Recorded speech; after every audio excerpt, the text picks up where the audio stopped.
আসসালামু আলাইকুম, welcome back to my channel. আমার চ্যানেলে আরও নতুন একটি বন্যার ভিডিও নিয়ে চলে আসলাম।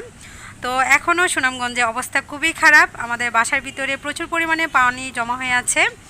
এখন হচ্ছে বাসা ছেড়ে দিচ্ছি, এক বাবির বাসায় আশ্রয় নিব বিজিবি ক্যাম্পে। তো যাওয়ার পথে বাহিরের একটু পানির দৃশ্য দেখিয়ে দিচ্ছি। অনেক হাঁটুর উপরে পানি আছে, তো বাসার ভিতরেও সম্পূর্ণ পানি ঢুকে যাবে, সেজন্য চলে যাচ্ছি বাসা ছেড়ে। তো সবাই আমাদের জন্য দোয়া করবেন, আমরা যেন সুস্থ থাকতে পারি, ভালো থাকতে পারি, বাচ্চা এবং সবাইকে নিয়ে। আমি আরও 2টি ভিডিও বন্যার আপলোড করে দিয়েছি।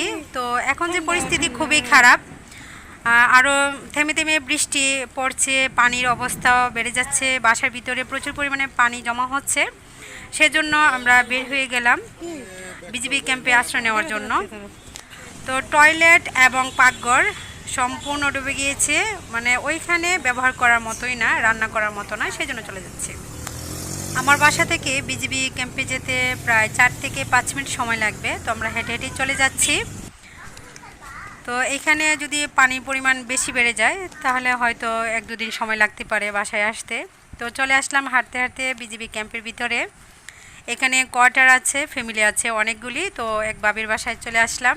এই কোয়ার্টারের পিছনে আছে সুরমা নদী। তারপরেও কিন্তু অনেকটা উঁচু স্থানে এই কোয়ার্টারের যে বাসাটা। তো ভিতরের পরিবেশটা অনেকই সুন্দর, আমি আরও ভিডিওর মাধ্যমে আপনাদেরকে দেখিয়ে দিব এবং সুরমা নদী কী অবস্থায় আছে সেটাও দেখিয়ে দিব। সবাই আমাদের জন্য দোয়া করবেন, আমরা যেন সবাইকে নিয়ে ভালো থাকতে পারি, সুস্থ থাকতে পারি।